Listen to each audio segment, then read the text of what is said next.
On today's episode, Alex DeBrincat was traded to the Detroit Red Wings over the weekend, so naturally, I'll take a look back at the Blackhawks deal with the Sens from last summer and talk a little bit more about things knowing what we do now. All that and plenty more right here on Locked On Blackhawks. You're Locked On Blackhawks, your daily podcast on the Chicago Blackhawks. Part of the Locked On Podcast Network, your team every day.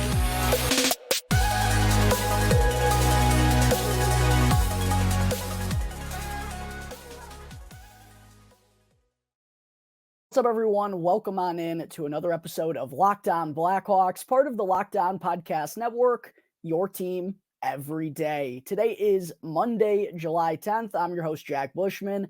Check me out on Twitter at JackBushman2, or you could also go and follow my Strictly Blackhawks account at Talkin' Hockey for all the latest Blackhawks news and updates. And also, just a real quick reminder here to make sure to go and show some support if you haven't done so already. I know well over 50% of the viewers on YouTube are not subscribed to the channel at this point.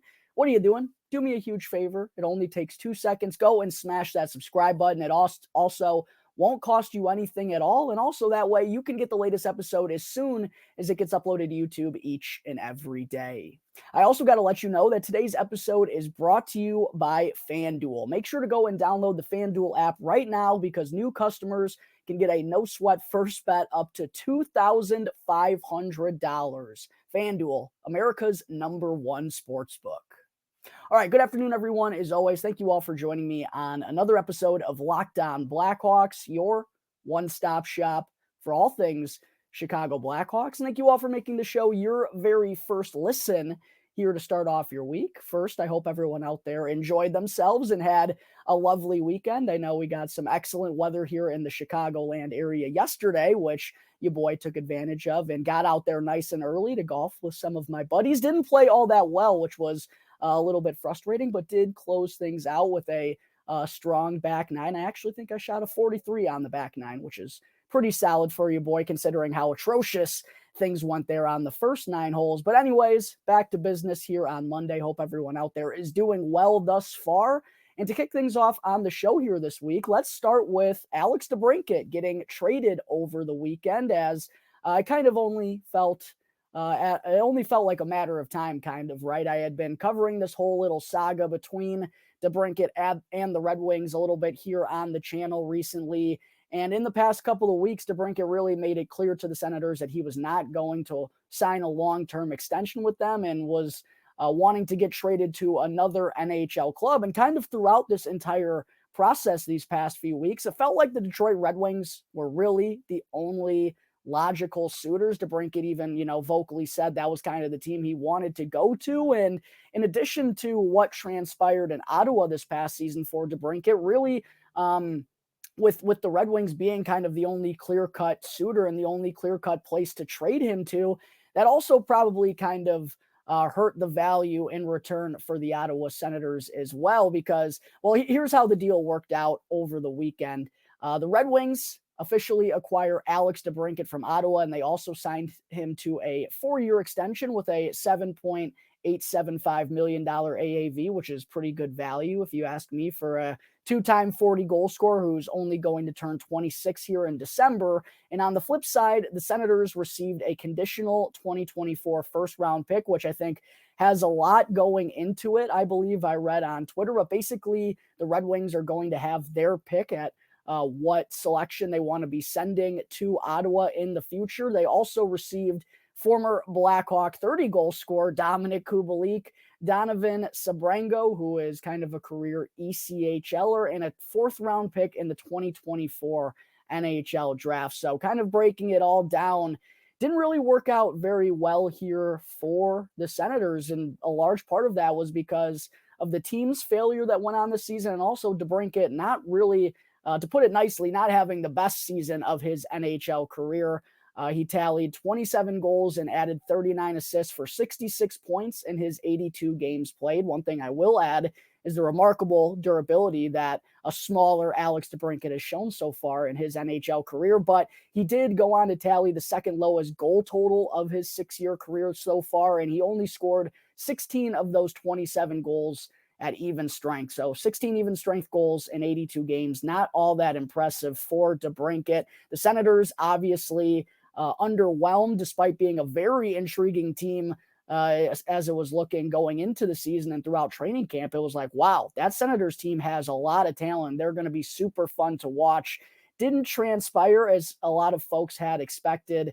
They did deal with a lot of injuries. They also, I think, used 6 or 7 goaltenders throughout the course of the season as well. So that obviously played a part in the team missing the postseason, but just didn't really work out for anyone involved this past season. And the one thing that I kind of am thinking of, and I want to give a quick shout out to the guys from Locked On Senators. I was listening to a clip of theirs on Instagram here, and what they kind of talked about was just what was the plan here for the Senators on either side of the coin, because they clearly didn't account for things not going well for DeBrincat or for the team in year one, right?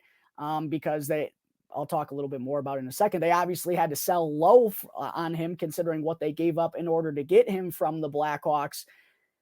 But also, what would they have done if things had gone well? Like, what if Alex DeBrincat had been a 40 goal scorer this past season? Even just throw away the Senators' team success. What if he scored 40 goals and did say he'd be willing to sign an extension with this team? Well, the Senators are still in a really bad spot financially right now, and I just don't think they would have been able to give Alex DeBrincat $9-10 million that he probably would have been given had he scored 40 goals and, done that for the third time in his 6-year career. The Senators, it looked like they weren't even going to be able to afford him at that. So it was just kind of curious as to what the Senators' plan here was throughout the process on both ends of the coin, because clearly they sold low for him here and didn't get a whole lot back. But also, if things had gone well, how were they going to be able to keep him here in Ottawa? It just seemed like, well, you sometimes got to take risks in this league as a general manager, and getting an opportunity to acquire a 2-time 25-year-old 40 goal scorer, it was a good opportunity for the Senators, but clearly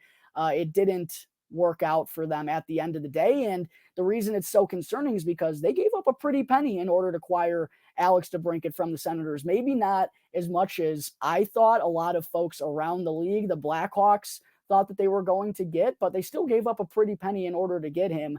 Taking a look back at the deal now, obviously, we're all still pretty familiar with it at this point. It only happened a little bit over a year ago, but the Blackhawks gave the Senators Alex DeBrincat, nothing else, and they received the 2022 7th overall pick, which, of course, turned into Kevin Korchinski. They added the 39th overall pick in that deal as well, which, of course, turned into Paul Ludwinski, a pair of great Chicago names, might I add. We're going to be hearing a lot of Chicagoans saying, how about that Kevin Korchinski? How about that Paulie Ludwinski? I think they're going to fit in beautifully here in Chicago. And they got a 2024 third-round pick in it as well.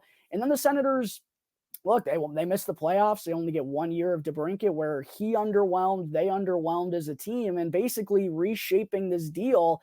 They essentially traded the 7th overall pick, a high second-round selection, and a third for one unsuccessful season of Alex DeBrincat, a late first-round pick, Dominik Kubalik, and a 2024 fourth-round pick. So not a very good return here for the Ottawa Senators, considering what they gave up to Chicago. And also, just to throw it out there, with Dominik Kubalik being a former Blackhawk, this past season, I should say, was his first as a member of the Detroit Red Wings. Wound up tallying 45 points in 81 games there, 20 goals and 25 assists.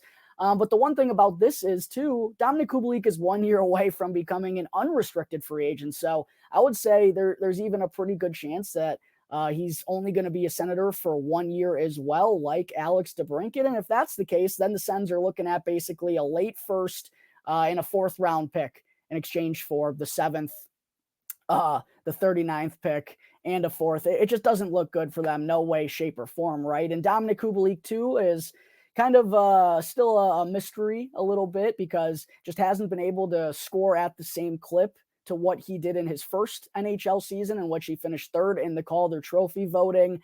Is probably, a 15 to 20, 25 goal scorer, a middle six forward, probably a third liner, if I'm being honest, on a Stanley Cup contender. He's also going to be turning 28 years old already in August. So, not a whole lot in terms of the return for the Ottawa Senators here. And yeah, again, considering what they gave up to get Alex DeBrincat, which I'll dive into more here in just a second, it's probably going to sting a little bit that they only got him for 1 year and he didn't really help them exceed or accelerate throughout this entire rebuilding process that they've kind of been on throughout the last, 5, 6, 7 seasons now.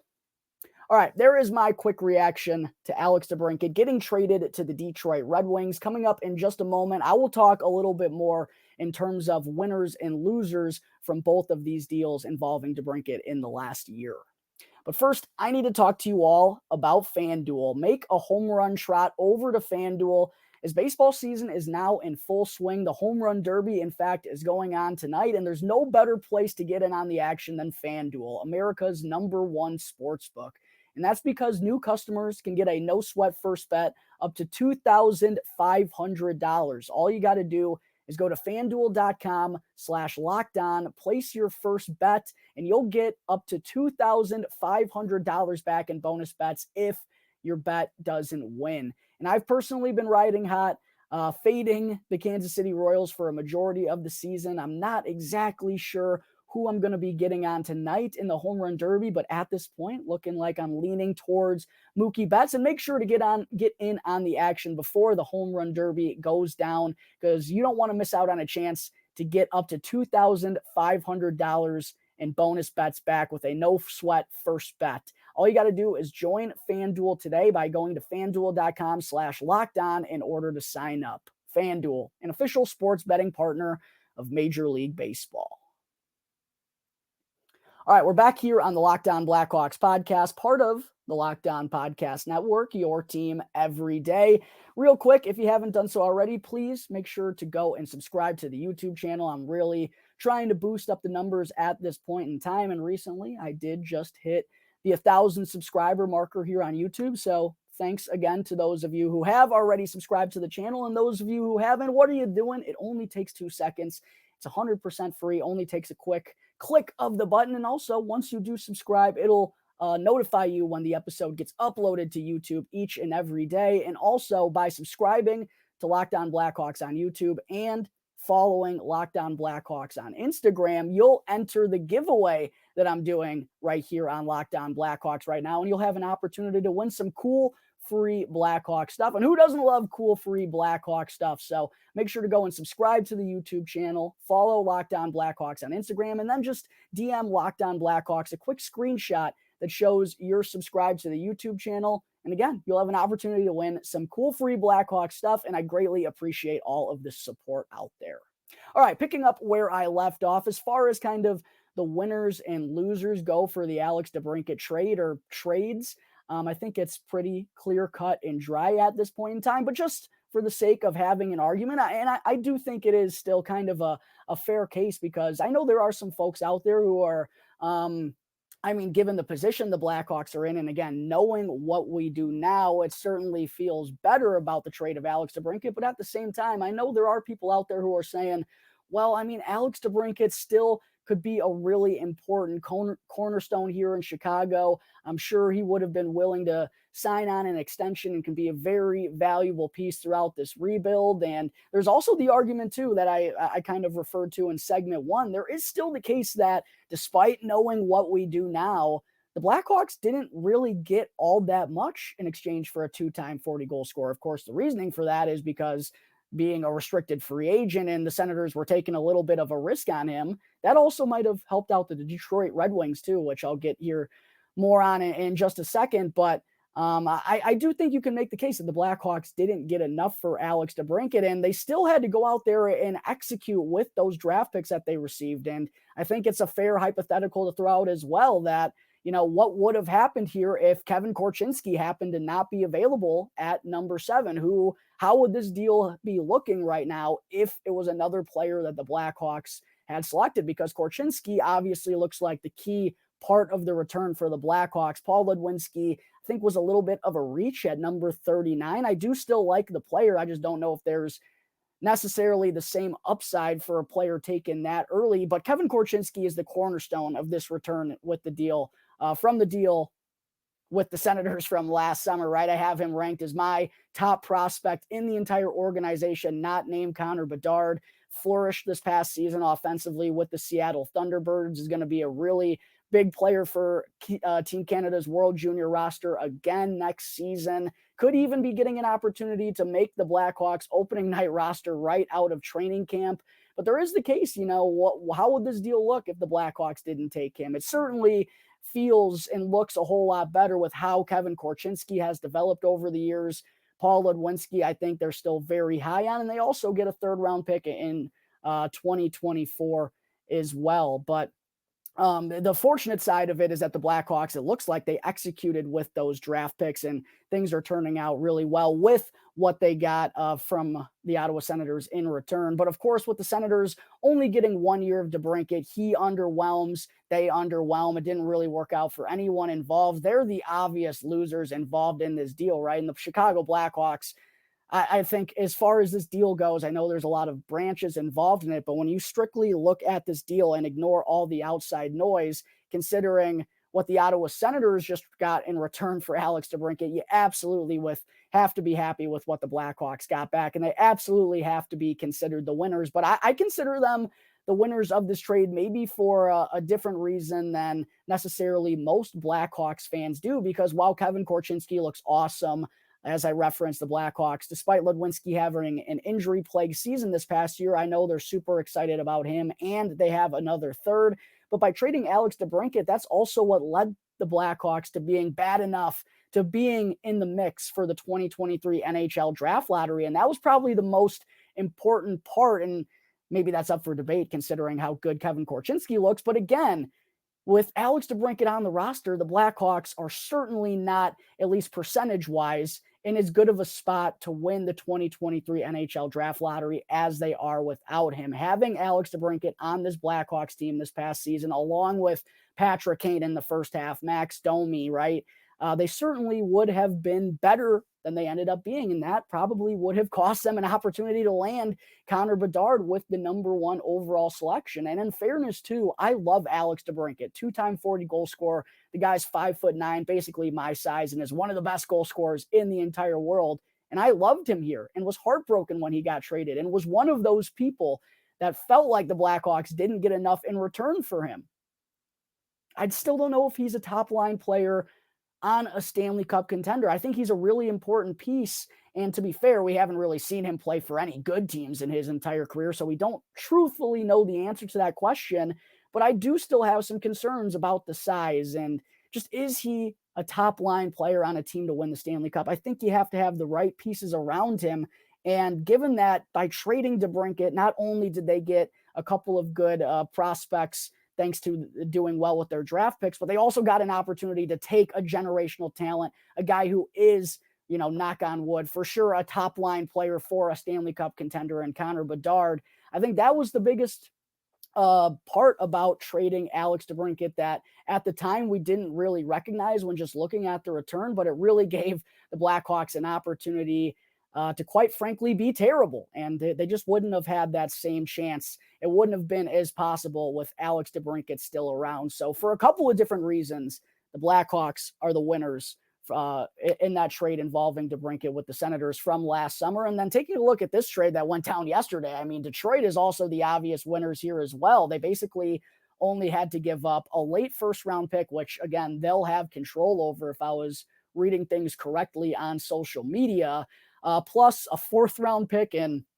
potentially only 1 year of Dominik Kubalik, right, who is still, it's to be debated what he is for a good NHL team. So Detroit obviously is a winner here too. They didn't have to give up very much, and they also took advantage of DeBrincat having a down season last year with Ottawa, because kind of unfortunately for DeBrincat, he didn't really get to cash in on that long-term deal. He only signs for 4 years at $7.875 million, which for Stevie Y, I mean, to get a guy who I believe can bounce back and score 40 goals next year. We've seen it happen when he was a member with the Chicago Blackhawks after having historically the worst season of his career, bounce back in a big way. I think it's really possible he can do that again in Detroit, and they get him signed on for 4 years at a very manageable AAV. I think all across, it's a really good deal here for Stevie Y. And yeah, the Detroit Red Wings and the Chicago Blackhawks are the pretty clear-cut winners from these two deals involving Alex DeBrincat. While the Senators, I respect Pierre Dorian taking a chance,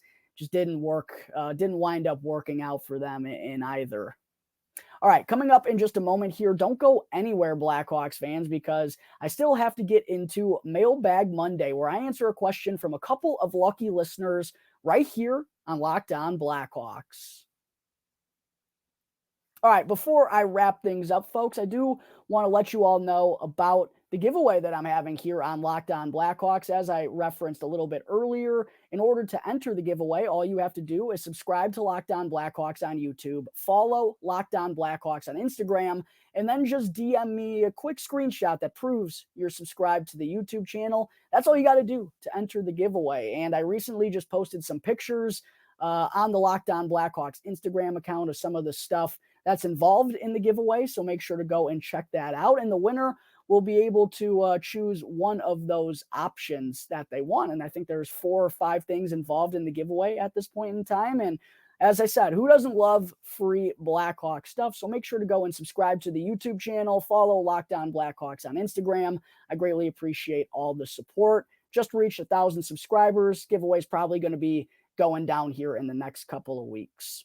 All right, before I wrap things up on the show today, still got to get into Mailbag Monday, where I answer a question from a couple of lucky listeners right here on Locked On Blackhawks. And this week, because it's been a few weeks since our last Mailbag Monday segment here, with just so much going on, I do have several questions, more than usual, that I'm going to be getting into. And by the way, if you have a question, make sure to go in, drop it down below in the comment section right now. You can also DM me on any of my Twitter accounts at Locked On Blackhawks, at LO_Blackhawks, at Jack Bushman 2, at Talkin' Hockey. You can DM any of those on Twitter. You can DM Locked On Blackhawks on Instagram, and you can even email lockedonblackhawks@gmail.com. Make sure to go and reach out with those questions, because I always do enjoy answering them right here live on the show. The first question I wanted to get into today comes from Thomas Wells 8070 on YouTube, who asked, do you think there's still a chance that the Blackhawks add a free agent or trade for another experienced defenseman prior to the start of the season? Yeah, I think that's kind of the last little business that the Blackhawks are going to have in terms of free agency, other than, of course, taking care of Philipp Kurashev, who, by the way, does officially have a July 20th arbitration date, which is 10 days from now. We've heard Kyle Davidson say a couple of times he fully plans on getting a deal done with Kurashev before it reaches arbitration. Now that we know it's officially 10 days away, look for something to be announced here in the next week and a half. But other than Kurashev, yeah, I think the last order of business is probably adding a right-handed defenseman on a 2-way contract, since the Blackhawks did trade both Alec Regula and Ian Mitchell, 2 righties, to the Boston Bruins in that deal that involved Taylor Hall and Nick Foligno. So I do think they probably want one more righty in the system, someone that can kind of go up or down at any given time. And Kyle Davidson also kind of referenced this, that we may see the Blackhawks just kind of take a similar path to what they did in training camp last year and just wait for someone to get placed on waivers, which is what happened with Jared Tenorti, and that wound up working out all right for the Blackhawks. So maybe we'll see them make a free agent ad, or maybe we'll see them wait until training camp rolls around later on in the fall. But I do expect the Blackhawks fully to add one more right-handed defenseman before the season kicks off. Next question I wanted to answer comes from Cole Sloan 4945, who asked, what do you think about the Hawks going after Filip Zadina and signing him? I actually am going to pull up my phone, because I believe Filip Zadina, while I was recording this, Filip Zadina actually got signed. I didn't see what team it was, and I didn't see how much the dollar amount was. Wow, looks like the San Jose Sharks are the team who's willing to take a chance on Filip Zadina, who just really never got it going in Detroit, which is unfortunate, because I remember, man, before I was the host of Locked On Blackhawks and I was just doing like my little independent podcast, I remember Filip Zadina going into his rookie year. I made a prediction that he was going to lead the Detroit Red Wings in goals. That obviously did not work out very well. but only 7 points in 30 NHL games for the Red Wings this past season. Former 6th overall pick in the 2018 NHL Draft. He's going to be turning 24 years old this November. Honestly, the Blackhawks were kind of in a situation where they could take a chance on Zadina, but after the additions of Perry, Donato, Foligno, and Hall, there just really isn't room. And I was even, I've referenced this already on the show, a little surprised that the Blackhawks even signed Ryan Donato, considering how everything's looking at the forward group for them. So there just wasn't the space for Filip Zadina, but I did think they were kind of in an opportunity to take a chance on him, but no longer an option as the San Jose Sharks gave him a contract just this afternoon.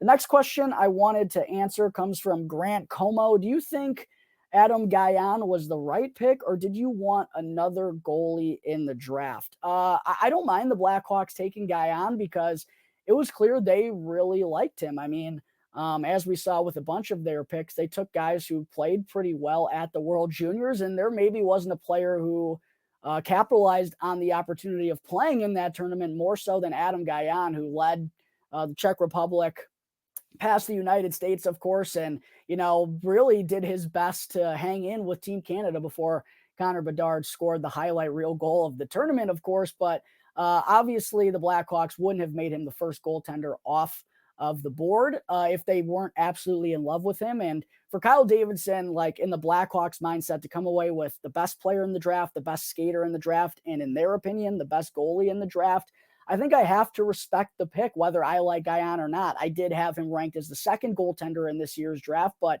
with kids being 18, 19 years old, goaltender's always the position that takes the longest to develop. It's a little bit of a shot in the dark, but I do respect the stones that Kyle Davidson has. I mean, we've seen this happen in trades. We've seen him just kind of go with high upside guys that he believes in these middle rounds. Last year we saw it with Gavin Hayes, Ryan Green, Paul Ludwinski, guys who were ranked a little bit lower by some sources, but I like Kyle Davidson sticking to his gut. They clearly like Gajan, so I have no problems with them taking him at number 35.